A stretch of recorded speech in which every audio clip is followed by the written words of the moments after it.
Hey, what's up? I got some more lore content for you guys. Alongside my recent 3 decks for beginners video, I also wanted to provide some more easy to craft decks for newer and intermediate players. I'll be covering each region one after another, that way you have a direction to go based on your favorite region. Hello, my name is Tempo and I've hit Master Tier every season since the beta, even peaking rank 1 multiple times on the North American ladder, and I will be your guide to Legends of Runeterra. So small disclaimer before I get into the first one, these decks won't be able to be crafted day 1. These are primarily meant as solid cores to go for after a few weeks of playing and understanding which regions or playstyles you enjoy the most. If you want the easiest and most budget decks to craft, I recommend checking out my 3 decks for beginners video from a few weeks ago. And now we're headed to the dangerous docks of Bilgewater. And for our first one, we are going to be covering Misfortune Nilah Aggro. We are going to be borrowing Misfortune from the Blades and Buccaneers deck, and also playing a pretty similar strategy to that one, which I did cover in the Noxus decks for beginners, but we're going to go a little bit more into Bilgewater and have our second champion as Nilah. Once you craft the third Misfortune and also some Nilahs, that will be a majority of your spending. The rest of the deck is only commons and rares, there are no epics in this list. We're going to be going for an aggressive Swarm playstyle that utilizes Burn Finish to try to close out the games. So starting us off, we have Jagged Butcher, who's a 1 mana 2/2. Plunder, grant me 1/1. Plunder activates if you deal damage to the enemy nexus prior to playing him, so sometimes he can come down as a 1 mana 3/3, which is super powerful and super aggressive. Next we have Legion Saboteur, which is another really good aggressive unit, 1 mana 2/1, attack, deal 1 to the enemy nexus. That free damage goes a long way. Multiple Legion Saboteurs, also super nice to set up in the early game. Next we have Triple Precious Pet, another really aggressive 1-drop, 1 mana 2/1 with Fearsome. Pretty hard to set up Fearsome blockers for Precious Pet early, so you can usually get some pretty cheesy damage with him. And next we have Shell Shocker, which is another 1 mana 2/1 that has Attune. Attune says when I'm summoned, refill 1 spell mana. So as long as you play some spells later, Shell Shocker pays for itself while also giving you an aggressively statted 1-drop. And next we have Arena Battlecaster, which is going to pull our deck together and create a really strong synergy, which is go wide by playing a bunch of units and having more on your board than the opponent, and then attacking with a bunch of buffed attacked dudes. So Arena Battlecaster is a 2 mana 2/2 that says attack, give other attacking allies +1/+0 this round. So really good to just set up, go wide, and do big swings. Next we have Brothers Bond. Brothers Bond is really good, especially if you are wider than your opponent, so you have more units than they do. And then you can grant 2 of your allies that are striking an additional 2 attack. So what you want to do is let the opponent determine block targets, see what's being blocked, and then put Brothers Bond on your units that are free, that are guaranteed going to hit, and then you get extra damage that way. You can also use Brothers Bond to trade up over things, so if the opponent has a problematic unit, you can do Brothers Bond and target your attacking ally, kill the unit while also dealing 2 extra damage somewhere else. Next we have 2 Imperial Demolitionists coming in, 2 mana 2/2 on play, deal 1 to an ally to deal 2 to the enemy nexus. Really good finisher card for the most part. We can use this in the mid and late game to try to finish off the opponent and just take away their remaining HP. And next we have another enabler to our go wide swarm strategy, and that is Mirai Warden. She's a 2 mana 2/1 that says when I'm summoned, summon a random 1 cost follower, so a little bit of a 2 for 1 deal. Really nice, especially if we open multiple Mirai Wardens and open the Arena Battlecaster. We're going to be pushing so much damage. On average, the 1-drops in the game are super powerful. There's only like a couple you don't want to hit, but for the most part, you should be happy with the average result. Next, we have our first champion, Nilah. 2 mana 2/3. She has Brash. Brash is kind of like Fearsome, except it applies to enemy HP. So Nilah is a little bit trickier to block right on turn 2. On attack, create a Slipstream in the top 6 cards of your deck.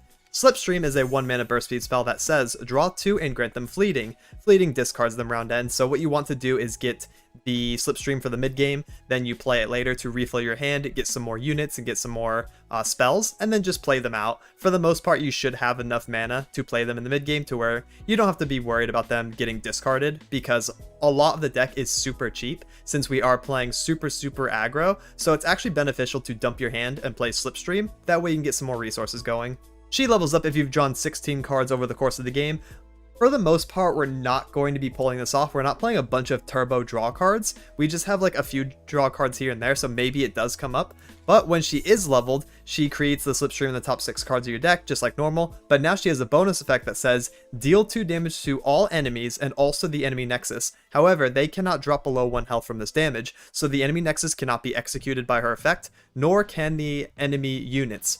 What this is trying to do is just make it harder for the opponent to block you, and even harder to block Brash, because they need to have, certain HP thresholds, 3, to block Nilah. She's going to deal the 2 damage, and then maybe her damage goes through. It does have some synergy with Misfortune passive as well, so if you do get into the longer games where you have drawn a bunch of cards, Nilah can come in and probably, help finish out the game. Next, we have our other champion, Misfortune, 3 mana 3/3. When allies attack, deal 1 to all battling enemies and also the enemy nexus. So that's really nice to get some more attack pressure in here. She's a good 3/3 body.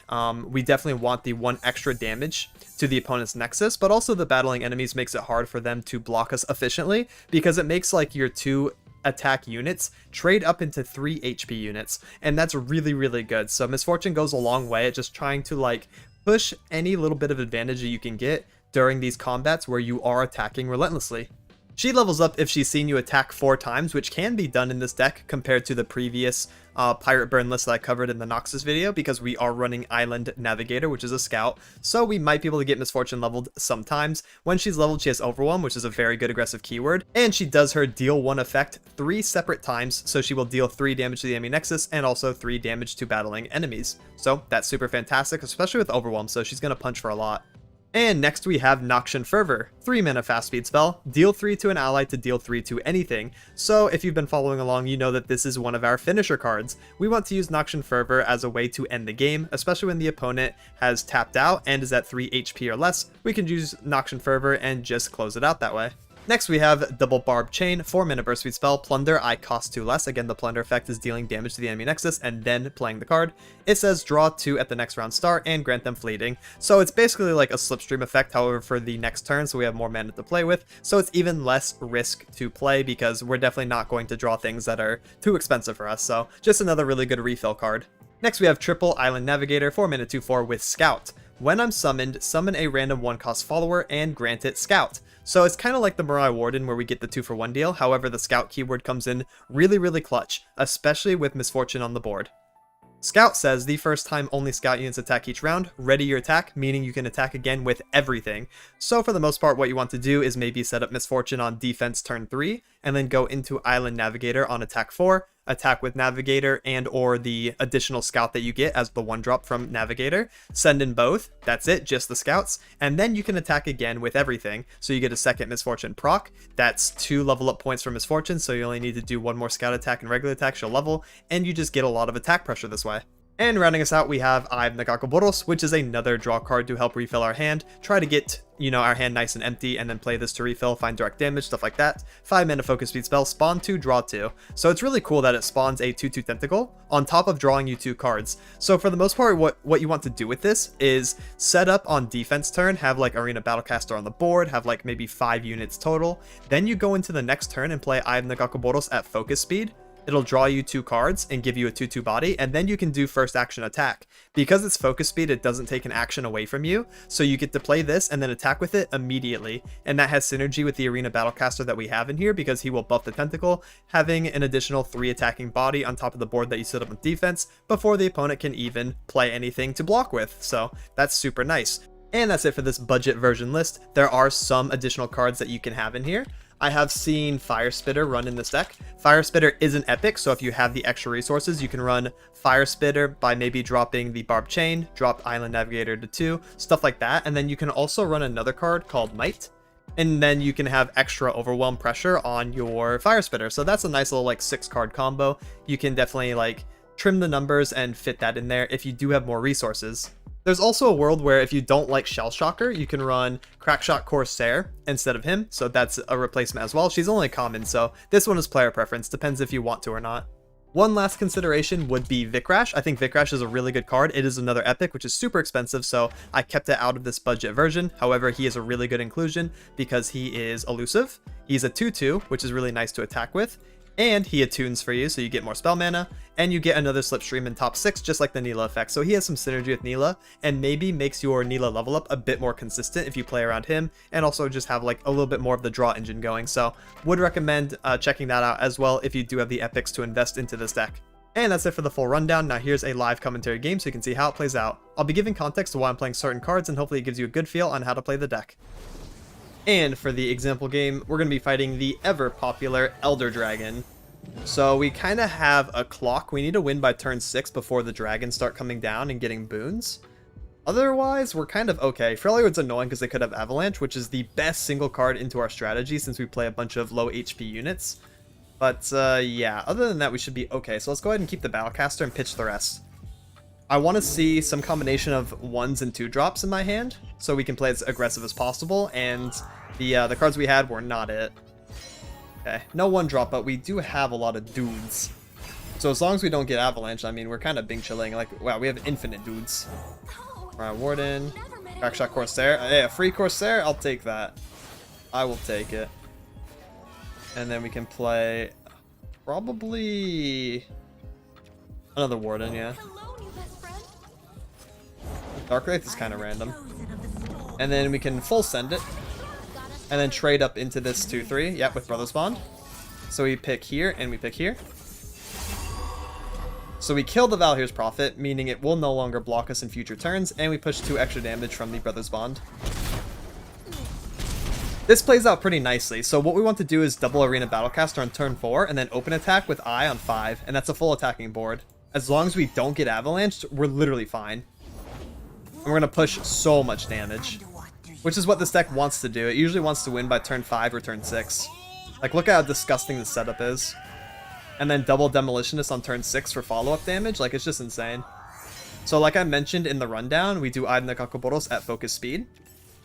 That gives us an additional attacker, draws us some cards, and we still get to do next action.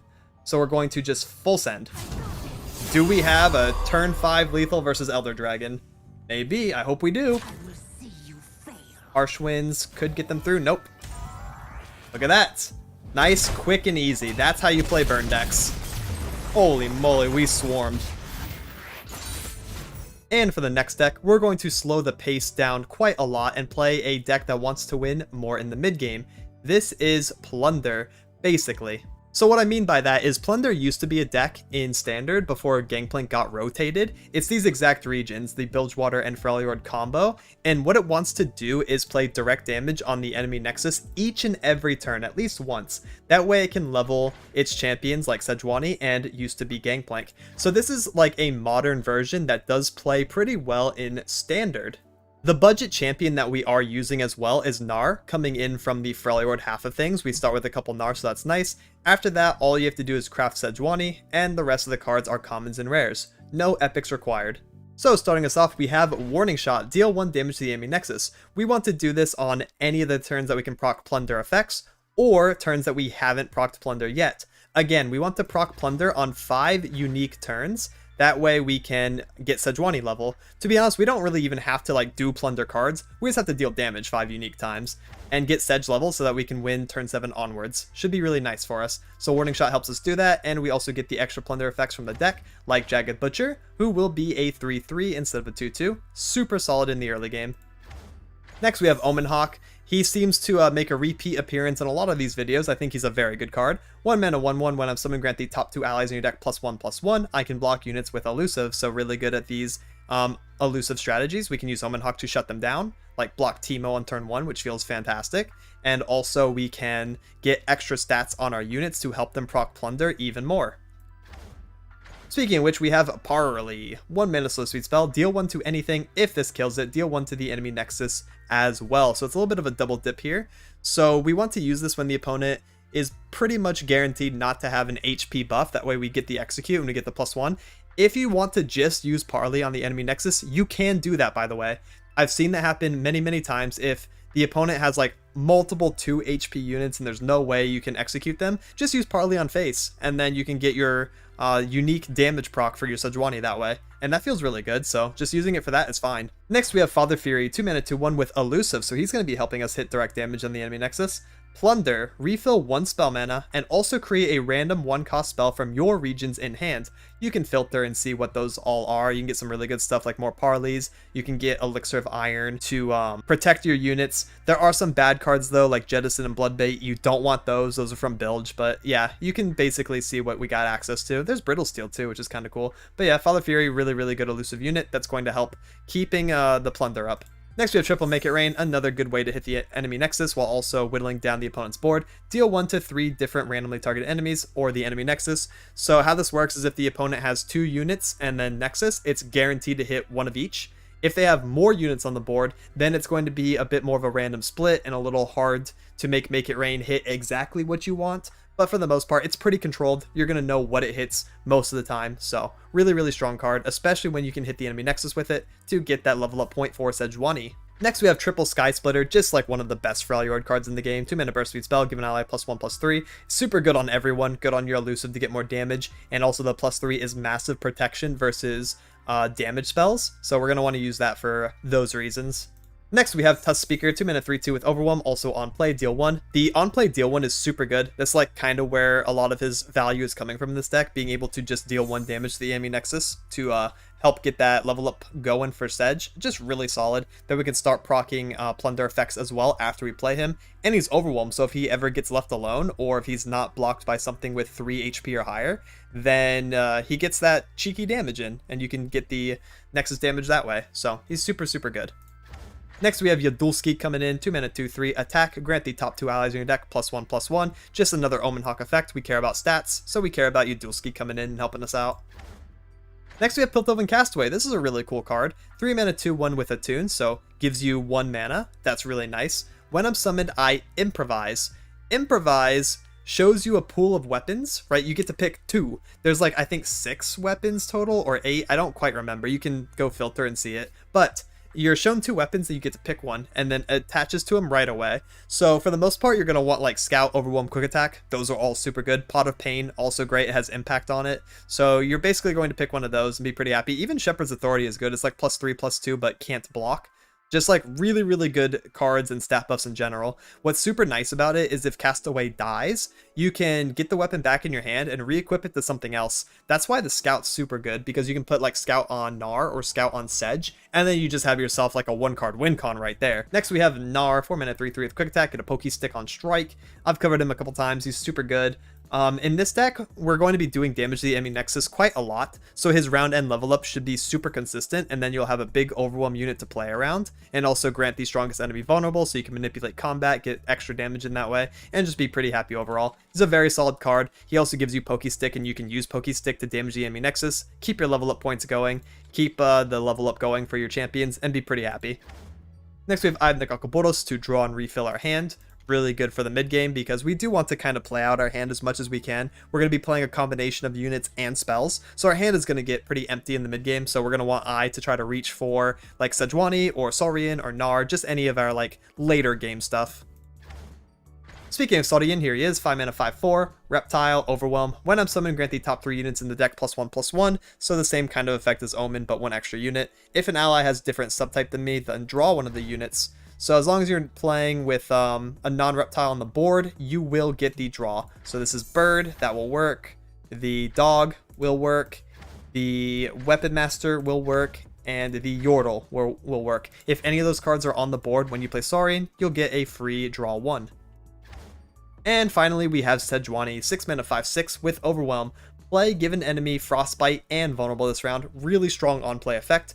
Also, level up, you've damaged the enemy nexus in 5 unique rounds, which should be pretty easy to do with this deck as long as we're playing out our hand. Then she has a very, very strong aura. She has the same play effect, but her aura says, each round, the first time you damage the enemy nexus, frostbite all enemies. So this gets really out of control and creates kind of like a soft lock. The opponent has to do a Sejuani, or have to keep getting frostbitten every time you damage a nexus. If you still have some follow-up damage, or if you open attack with Overwhelm, you get the frostbite in so many situations that it just makes it really hard for the opponent to play, and you create a snowball effect for yourself that you basically roll until you roll over the game, so to speak. And that's it for the deck rundown. Now here's a live commentary game so you can see how it plays out. And for this example game, we're going to be fighting a very popular meta deck, Morgana Mordekaiser. Very, very strong here, but we have Omenhawk and Yadulski, so who's stronger, huh? I think we might be.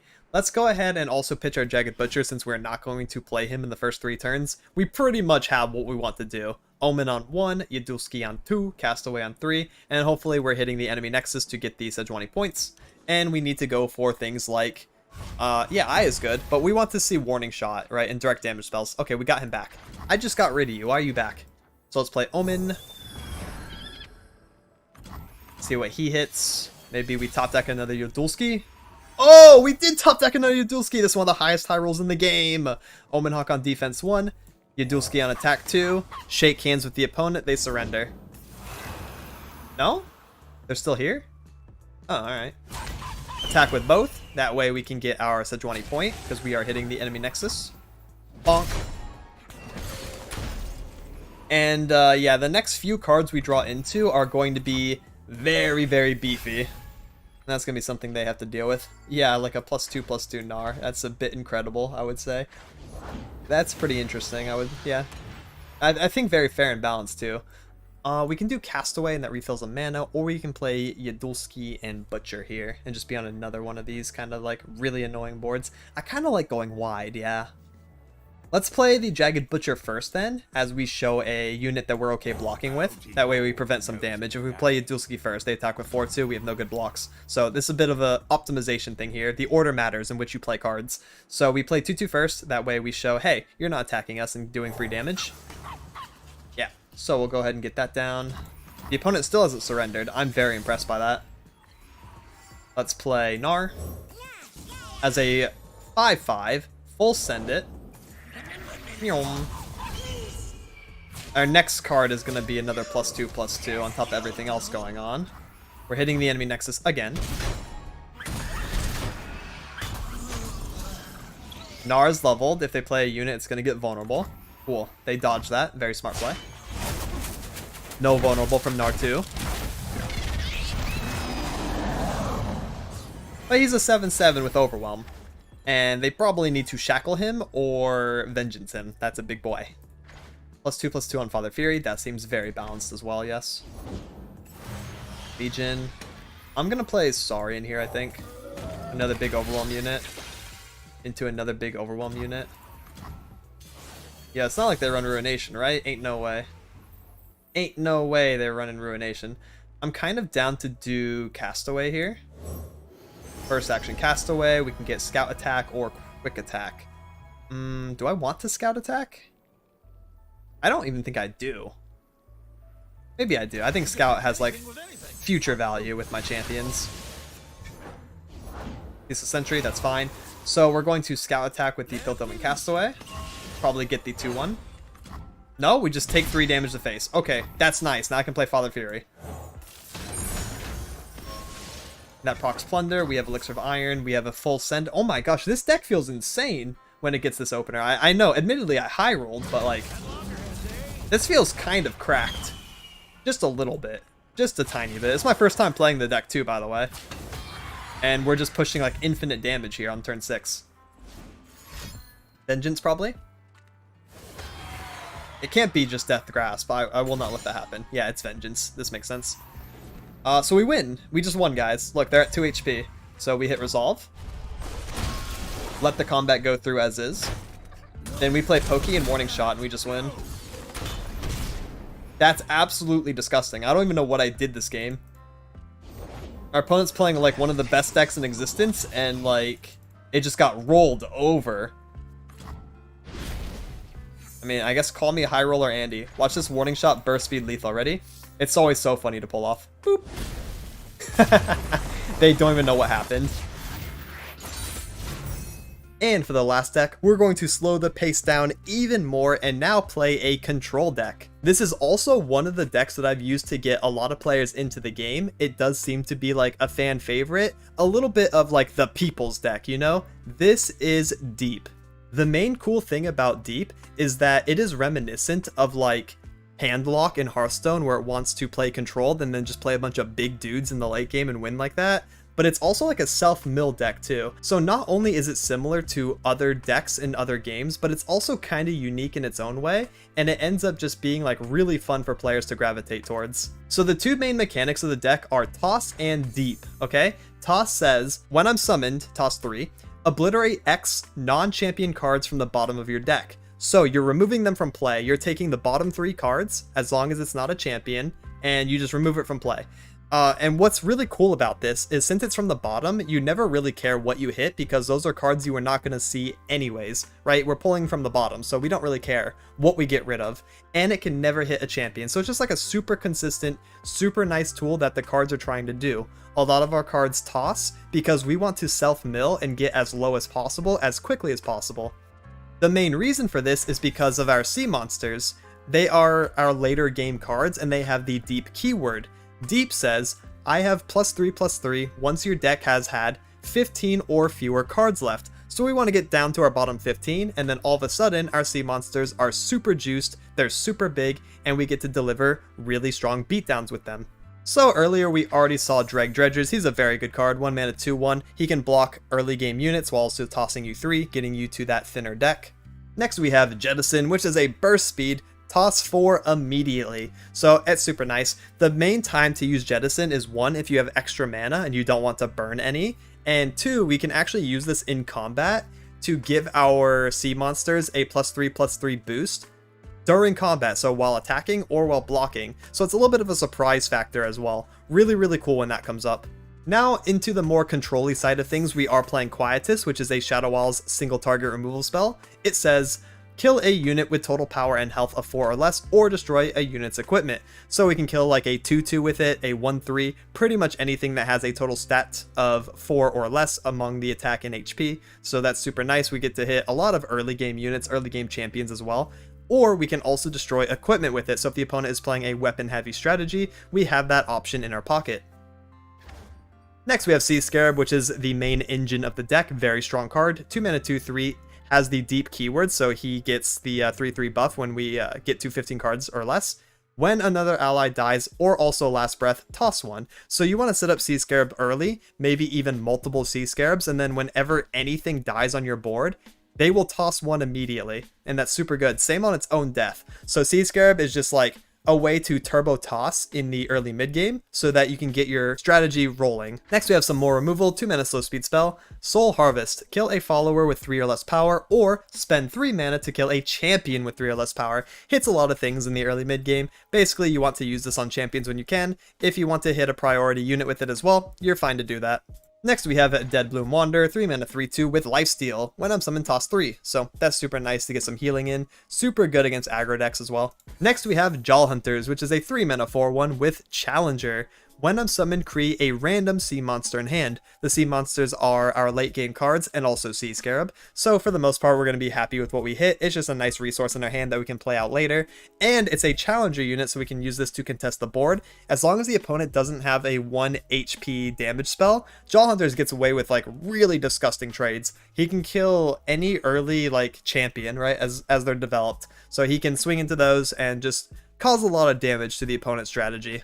Next we have Lure of the Depths. This is a really cool card. 3 mana burst speed spell, reduce the cost of sea monster allies everywhere by 1, and draw a sea monster from deck. So it's basically taking 1 from your deck, so that's like a little bit of a toss 1 kind of. So that's really nice to thin out a little bit. Also it reduces the cost of your sea monsters by 1. So your 6 cost sea monsters are now going to cost 5, 5 cost 4, and so on. This includes sea monsters that you generate later through Jaw Hunters, so just a really nice discount overall.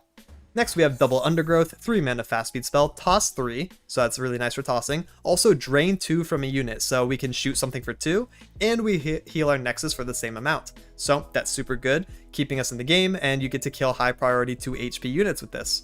Next we have our first champion, Maokai, 4 mana 2/4. Each round the first time you summon another ally, toss 2 and summon a sapling. So the toss 2 goes a long way, and you also get a challenger unit that has ephemeral. So bonus points if you have Sea Scarab on the board, because Sea Scarab will see the sapling die, and that's another toss 1. So you get like, again, this crazy engine going where you just turbo toss like each and every turn. But sapling's really good because it's a 2 attack challenger unit that's like super low committal. It's ephemeral, so it's going to die anyways. So you can use this to challenge other really important units from the opponent's side and then try to kill them. Or you can lower them to certain HP values. That way you can get the Quietus off, or you can get the Undergrowth off. So overall, just a really strong card. And on defense turn, you can block with Sapling, which deters the opponent's attack. They might not want to attack anymore if you have a Sapling down because it might not be worth it for them.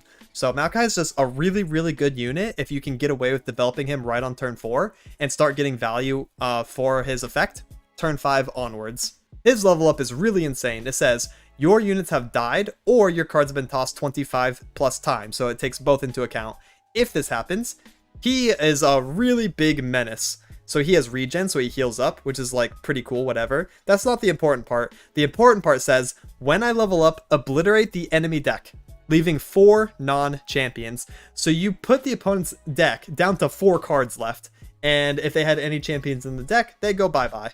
So now you have a secondary win condition to play around. For the most part, this deck wants to play Nautilus and then play a bunch of big sea monsters, but there are a lot of games where you get Maokai level, and now your idea is to stall and just slow down the opponent for a couple turns so they deck out, because that is a way to win the game in Legends of Runeterra. If the opponent runs out of cards in their deck and they try to draw, they lose immediately, so Maokai gives you that alternate win con to play around. Also, he round starts summon a sapling, so you get to trade into things. Very cool. And next we have Megatusk, which is a sea monster, so he has deep, he gains the +3/+3. 4 mana 3/5, also once you're deep, heal your allies and Nexus 3. He's a big AoE heal. Next we have 2 Salvage, 4 mana burst speed spell, toss 2, draw 2, so this is a net loss of 4 for your deck, but you're drawing 2 cards while only tossing 2, so honestly just really, really good. Helps you get more resources, especially in the late game. Next we have a double Abyssal Eye, 5 mana 3/3, elusive and deep, so he gets the +3/+3 boost. Nexus Strike, draw 1, that's honestly just super good as well. He's a big elusive unit, can block with him, can attack with him. Really hard for the opponent to deal with. Next, we have another sea monster. This one is an epic, but it's super important for the strategy, so I would recommend crafting it right away. 6 mana 4/4, but again, gains the +3/+3 boost, so it'll be a 7/7. Play, obliterate an enemy with less health than me, so this is really strong. However, this can also be interacted with, so keep that in mind. If you target an enemy with like 6 HP and then the opponent Mystic Shots you, you will no longer be able to obliterate the enemy unit because you need to have higher HP at the resolution of the effect. But if you get it off, the obliterate's very powerful. You bypass last breath effects, you kill attachments with it like Yumi, and it's just overall really, really strong card that creates a big tempo swing for you. Next we have Double Vengeance. We are, of course, playing single target removal. Shadow Walls loves Vengeance. Really good card, just straight up kill a unit. Very solid. And finally we have Nautilus himself. He is a 7 mana 0/12 with Fearsome and Tough, but that's all he does, right? He's all for his level up condition. His level up says, when you are deep, I level. Then also copy tossed allies that cost 4+ into your deck. So anything that gets tossed over the course of the game, like Megatusk, Abyssal Eye, Devour Depths, if they get tossed by any of your toss effects, they go back into the deck immediately, so you can still play into them. So that's super nice. You never have to worry about what you're hitting. Nautilus just puts them back for you. And he's a really big dude with a very simple effect. Sea monster allies cost 4 less. So did you notice his stats when he levels? Oh yeah, he gains 13 attack points. It's crazy. He's the craziest champion for this. For a 7 cost unit, he's a 13/13, fearsome tough. Sea monster allies cost 4 less. So now you can play Devour for 2 mana, Abyssal Eye for 1 mana, but wait, there's more. If you resolve Lure of the Depths, you can start playing these cards for free, depending on how many you resolve. So that just gets absolutely insane. What you do is you play Nautilus on turn 7, maybe you've played Lure or 2, and then you have some sea monsters, and you just start dropping them back to back to back because of their discount. It's boom, boom, boom, boom, 4 sea monsters, and then you just win the game with one really big swing, and it feels super sick to pull it off. There are some alternate cards to think about, of course. There is Slaughter Docks, which is an epic landmark. Probably would not recommend in this meta because there's a lot of pioneers going around that can kill landmarks, but it has seen some play before. You can triple down on the Megatusk, Abyssal Eye, Devour, all that good stuff. I'd also recommend crafting a Shipwreck Hoarder if you have an extra epic and throw it in here, because Shipwreck Hoarder is really fun. You get to play around treasures. I love Treasure Trove. It's like one of my favorite cards in the game, so I'd recommend throwing him in as a one-of if you have the extra resource. And another card, of course, is called Watery Grave. It's a new card that came out pretty recently. It's also an epic. It says, obliterate 6 cards from the bottom of the enemy deck. So what you want to do with this is level Maokai, and then play Watery Grave, and then the opponent has 0 cards. So they lose immediately as soon as they go into next round start and try to draw. So that you can like play around Watery Grave as like one of your main strategies. Since this version of Deep doesn't really care about the Maokai level as its primary win con, it's something that's kind of like off to the side and we can do it every once in a while. I don't have the Watery Grave in here, but if you want to play fully around the Maokai and the Watery Grave, you can definitely do that by just adjusting the numbers ever so slightly. And that's it for the deck rundown. Now here's a live commentary game so you can see how it plays out. And for the example game, we're going to be fighting Shrooms and Booms, but no Shrooms. This is like the tutorial deck that you get, but no Teemo. Kind of sad. So for the most part, we want to keep Maokai in early hands. I do like early lures. Usually better in matchups where we can get away with it and play a bit more greedy. So it's better versus control matchups that are playing slow. This could be kind of aggressive, so I want to actually mulligan away all this and try to get our early game toss cards. Quietus also good for removal. And we got our Sea Scarab, which is our main engine, so we want him. Sea Scarab plus Maokai is like a really strong 2-card combo. Double Jettison? Okay, that's actually insane. We're going to be turbo deep this game. Probably by 6. Probably 7 latest. Alright, let's open attack here. First action attack before they can develop anything. It's 2 free damage, so we might as well take it. Changeling? I'm actually kind of down to do Undergrowth, and then finish it off with Quietus. That's a really annoying card. Also, a little side note, if you are playing deep or fighting deep, you can go over to the scroll on the left side, click that, and you can see what cards have been tossed by your toss effects. So we lost a Wanderer, a Devourer, and Abyssal Eye. That's fine.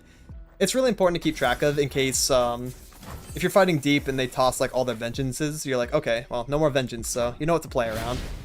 Go ahead and kill that, pass. And we're gonna play Maokai on 4. Nice, then we can do Drag on 5. That's insane. We're just going to be turbo tossing. Oh, they took my Devourer, right? Yucky. King of the Reef, capture a unit. Annoying. All good though, because if we play Drag, we can just grab the skip with our Sapling. Try to get our dude back. Wow, that's good too. We'll play Sea Scarab. This is like an insane hand, by the way. Wait, aren't we deep right now? Huh. Almost, right? Wait, no, we are. We're actually deep on attack 5. That's really, really fast. Way faster than I'm used to. It's because of the double jettison, though. 2-1 grab, swing, swing, swing. And honestly, I kind of want to whip out the double jettison now. No, not yet. We're going to let them put the changeling in front of 2-3. There's no way they think we're on double jettison. So this is when we're going to use jettison as a combat trick to gain increased stats. Watch this. Mystic, don't care. Watch. Jettison, jettison. This is when you can use it during combat. Just get really sneaky with it. And just like that, we're deep on 5. And now we're killing that changeling. Like, what a good play. We're going to get even closer to this Maokai level too, because we toss so much. So they're going to have to worry about our big units, and they're going to have to worry about having their deck obliterated pretty soon. Kind of wish I had my Devour the Depths back though. Kind of miss them already. All good though. Jaw is a unit and gives us another unit, so that's really good value. A little bit of a 2-for-1 deal. You better draw cards.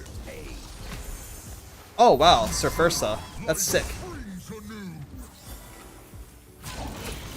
Yeah, we can't block elusives. Makes sense. All good here. What are you gonna do? You can't shoot my Jaw Hunters, that's the funniest thing. Because Maokai would actually level up this turn from the Sea Scarab bosses. Round 7, Soul Harvest. I kind of want to use that, yeah. Yeah, just like that we win on turn 7. That's when the deck is trying to play out everything. That's so crazy how fast we went. And that's it for Bilgewater. Extra shout out to the patrons on screen. Much love and thank you for supporting. So for some closing thoughts, Bilgewater is pretty versatile in terms of the speed of the decks. In this video, I got to cover a very fast aggro deck and 2 slower style decks that want to do their own things. It's definitely one of the lesser supported regions by the tutorial decks though, so you will have to spend more on average to get these decks going. If you enjoyed this video, make sure to drop a sub if you're new, and a like for the algorithm. That way other new players can see this video. Thank you so much for watching and have a good one. Laters.